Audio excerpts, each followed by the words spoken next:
Salut à tous, c'est Rafi857 et aujourd'hui on se retrouve pour une vidéo un peu particulière des autres puisqu'aujourd'hui ça va être une présentation de matériel qui m'a été gentiment offert par le site de revente Banggood, donc site chinois qui s'approvisionne directement à Shenzhen. Et donc ce site Banggood m'a contacté pour que je puisse présenter deux de leurs produits. En l'occurrence, donc une table de mixage, comme vous pouvez le voir sous vos yeux, et un autre produit que l'on déballera un peu plus tard. Donc cette table de mixage, en fait, je l'ai choisie parmi une liste de produits que l'on me proposait sur leur site. Et je me suis dit que pour vous, ça pourrait être intéressant de connaître donc ce genre de produit, puisque je pense que dans les spectateurs qui suivent ma chaîne, il y a éventuellement des streamers et donc qui aimeraient peut-être faire évoluer leur matériel pour un coût tout ce qu'il y a de plus raisonnable. Ne perdons pas plus de temps et déballons tout de suite donc cette carte, enfin cette table de mixage dite professionnelle. Alors déjà à l'intérieur nous avons un câble. Donc moi en fait je l'ai déjà ouverte cette table de mixage et à l'intérieur nous avons un câble chinois. Donc moi je l'ai remplacé donc par un câble bipolaire européen, surtout français. Et donc voici la carte en elle-même. Alors c'est une carte qui est totalement analogique, donc c'est-à-dire qu'il n'y a pas d'USB. Il n'y a pas en fait de driver USB pour que la carte soit entre guillemets pilotée par le PC, car tout ce que nous allons effectuer sur la carte se fera d'une manière analogique et vous pouvez vous en servir en fait sur tout type de matériel, que ce soit sur un PC ou sur un autre type de matériel qui puisse enregistrer en fait les canaux qui vont être connectés à cette carte. Donc dans cette boîte nous avons donc une notice d'utilisation qui est en anglais et en chinois. Voilà, donc assez succincte, hein, qui nous explique en fait comment fonctionne la carte et surtout les branchements qu'il faut y faire. Et voici donc la fameuse carte. Je veux toujours que ça soit une carte, mais c'est une table de mixage.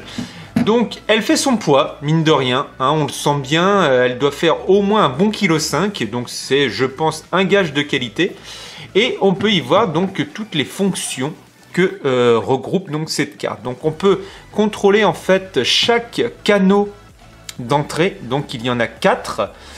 On peut voir donc un canal ici avec une entrée en XLR et 2 entrées en jack 6.5. Nous avons un second canal qui est exactement le même.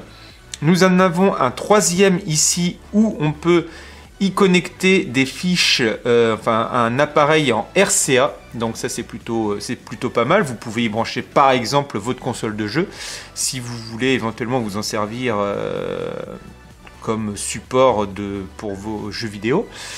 On peut aussi donc y connecter 2 fiches encore là en 6.5. On peut aussi y connecter une clé USB, donc ça c'est plutôt pas mal. Si vous voulez pas vous encombrer avec un autre appareil comme un lecteur de CD ou tout autre, ou votre téléphone, etc. Eh bien vous pouvez y mettre directement en fait une clé USB qui pourra lire vos fichiers MP3 directement que vous pourrez mixer donc avec cette petite table.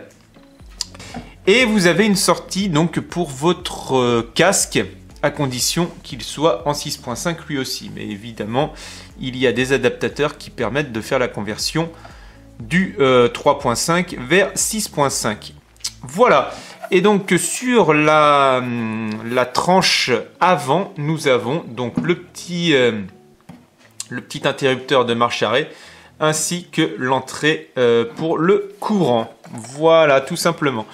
Alors, donc, comme je vous disais, sur chaque ligne, sur chaque canal, eh bien, on peut faire exactement ce que l'on veut. Par exemple, on peut couper par exemple le micro 2 en faisant basculer directement la petite tirette directement vers le bas, pendant que le micro 1 lui serait à fond, etc. Voilà, on peut aussi régler donc le gain avec le petit potentiomètre qui se trouve ici. On peut ajouter des petits effets, on peut donc monter ou descendre l'entrée auxiliaire. Enfin voilà, on peut vraiment manager donc toutes ces entrées son via en fait cette carte. Alors le petit défaut, malgré que ce n'en est pas un puisqu'elle est vendue, comme ça, c'est qu'elle n'est pas, donc comme je le disais au début, elle n'est pas USB. Donc vous ne pourrez pas la brancher et vous en servir comme d'une carte son externe par exemple, directement sur votre PC. Voilà, donc il vous faudra une entrée sur votre PC pour que vous puissiez bénéficier en fait de tous les avantages de cette carte. Voilà, donc c'est un très beau produit, franchement assez qualitatif, hein. C'est tout en métal, il n'y a rien en plastique. C'est pour ça aussi que ça doit être assez lourd, c'est pour ça que c'est assez lourd, puisque tout est en métal. Et voilà, enfin c'est un produit que l'on voit assez robuste et pour ma part largement suffisant pour l'utilisation éventuelle que j'aimerais en faire. Voilà, donc si vous avez l'intention par exemple de faire des vidéos avec des amis, eh bien l'avantage c'est que vous puissiez y connecter 2 micros à la fois, donc ça c'est plutôt pas mal. Donc ça c'est des micros en XLR hein, par contre. Et le gros avantage aussi, c'est qu'elle incorpore directement en fait une alimentation fantôme, donc en 48 volts, pour les micros à condensateur. Vous savez, ce type de micro là, voilà, que vous pouvez acheter sur le net à très peu cher, genre dans une quinzaine d'euros. Moi, c'est ce que j'avais acheté à l'époque. Et en fait, quand j'ai acheté ce micro-ci pour faire mes vidéos, eh bien, je ne savais pas qu'il fallait une alimentation fantôme. Et que j'en avais acheté une par la suite. Enfin après ça fait beaucoup en fait d'appareils à mettre en série en fait pour que ça fonctionne.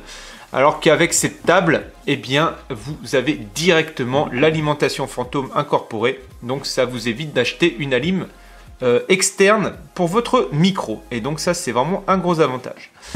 Voilà donc pour la présentation du produit. Donc on se retrouve tout de suite sur le PC pour voir quel rendu sonore a cette table de mixage. A tout de suite. Voici du côté PC. Alors, pour que cela fonctionne, il vous faudra donc un câble RCA vers mini jack 3.5. Donc si vous vous servez d'un PC.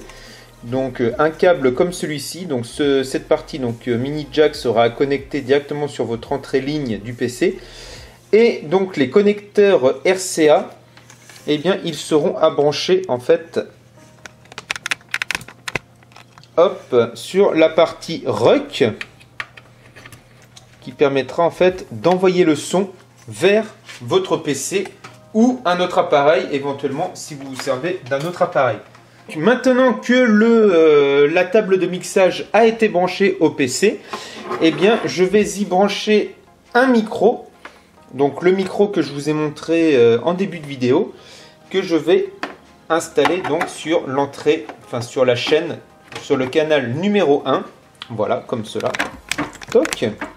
Voilà, donc en XLR évidemment. Et donc le micro, lui, est connecté de son côté en XLR, lui aussi. Et donc maintenant, eh bien, nous allons faire des tests via Audacity. Alors... là pour le coup ce que je vais faire, eh bien je vais vous filmer l'écran du PC parce que je n'ai pas d'autre moyen.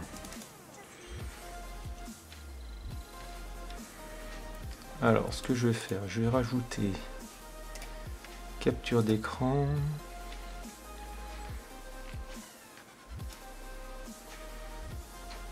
Voilà.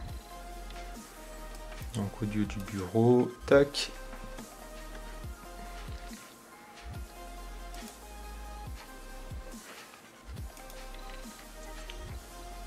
Voilà, donc maintenant nous sommes sur le PC. Alors logiquement vous devriez avoir une capture d'écran en même temps. Et nous allons aller sur sur le mélangeur audio en fait de Windows. Donc on va faire, donc là j'ai fait n'importe quoi. Donc on va faire clic droit sur le petit haut-parleur en bas à droite sur votre barre des tâches et nous allons aller dans l'onglet son. Voilà. Et maintenant on va dans lecture, enregistrement. Et là, on peut voir que l'entrée ligne, puisque c'est là que j'ai branché la table de mixage, eh bien, est reconnue. Alors maintenant, nous allons allumer directement donc, la table de mixage avec le petit switch à l'arrière. Voilà, donc on peut voir que la petite LED Power est allumée. Et nous allons aussi donc actionner le petit switch pour alimenter en fait mon micro à condensateur avec l'alimentation Phantom 48 volts. Voilà, et donc logiquement maintenant sur le PC, eh bien si je fais le niveau, je vais le mettre à fond, comme ceci, et je vais pour le fun, non je ne vais pas faire écouter, ça sert à rien, et je vais faire OK. Voilà, et là logiquement, vous voyez, le petit curseur vert eh bien, est en train de s'actionner sous vos yeux, dès que je tapote un peu dedans, 1, 2, 1, 2, 1, 2, voilà. Et en même temps, vous pouvez remarquer que les LED sur la table de mixage, eh bien, bougent en même temps que ma voix bouge elle aussi, enfin, que je parle, tout simplement. Donc maintenant, eh bien, nous allons faire un petit test via Audacity, que j'ouvre. Donc, entrée ligne, il l'a directement reconnu, donc ça c'est vachement bien. Et donc maintenant, eh bien, on peut parler, voilà, dans le micro, comme là. Donc là, ce que je vais faire, je vais mettre en mono, parce qu'en stéréo, ça ne sert à rien. Voilà, donc j'enregistre. 1, 2, 1, 2, salut à tous, comment allez-vous? Et donc là, maintenant, eh bien, on peut s'amuser avec les effets, etc. de la carte. Donc là, vous, logiquement, vous devriez avoir le son en même temps que je parle. Donc voilà, les auxiliaires, donc ça ne sert strictement à rien. Donc on peut gagner, on peut faire du gain, voilà, avec les petits potards. Donc 1, 2, 1, 2, hein, vous me recevez logiquement, normalement. Donc là après, voilà, après on s'amuse en live. Voilà, donc là auxiliaire, non ça on s'en fout. Voilà, donc là après on peut monter le main. Puisque c'est avec le main que, en fait, si je coupe le main, hop, et bien là, il n'y a plus de son. Voilà, vous pourrez remarquer que sur Audacity, il n'y a plus rien. Par contre, si je le remets à fond, et bien là, ça refonctionne. Voilà, donc ça c'est vraiment pas mal hein, comme table de mixage. Donc comme je vous dis, on peut y mettre vraiment plein de lignes en même temps. Et en même temps, gérer le son qui en provient. Voilà, donc là je vais m'écouter quand même pour le fun. Voilà, donc j'enregistre. 1, 2, 1, 2, salut à tous, comment allez-vous? Voilà, donc là on peut voir que ça marche super bien. Avec les effets, etc. de la carte. Donc là, vous, logiquement, vous devriez avoir le son en même temps que je parle. Donc voilà, les auxiliaires, donc ça ne sert strictement à rien. Donc on peut gagner, on peut faire du gain. Voilà, avec les petits potards. Donc 1, 2, 1, 2, hein, vous me recevez le... Voilà, donc on peut remarquer que ça marche vraiment très bien, il n'y a aucun souci. Voilà, donc avec cette super carte de mixage. Alors avec cette carte, évidemment, il est vivement conseillé d'utiliser un casque pour entendre en simultané en fait ce qui se passe à travers la table de mixage. Mais bon, si vous servez de cette table de mixage uniquement pour faire des vidéos sur YouTube, eh bien vous n'êtes pas obligé de passer par un casque, mais vous pouvez directement écouter en fait sur vos enceintes le rendu quoi. Voilà, donc j'espère que cette petite vidéo sur cette table de mixage envoyée gracieusement par Banggood vous aura plu. Et puis en tout cas, si cette table vous intéresse, eh bien le lien pour l'acheter est dans la description. Allez, sur ce, eh bien, je vous dis à très bientôt et à la prochaine. Ciao. Donc petit test de fin de vidéo pour vous donner donc un avis sur cette table de mixage. Alors pour le moment l'avis est peut-être pas très concret puisque le micro que j'utilise donc en XLR est peut-être pas d'une excellente qualité. mais en tout cas la carte elle fonctionne vraiment très bien. Donc on peut y mettre du gain, on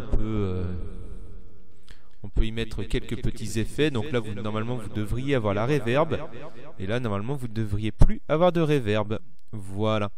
Donc sur ce, eh bien je vous dis à bientôt et à la prochaine. Salut.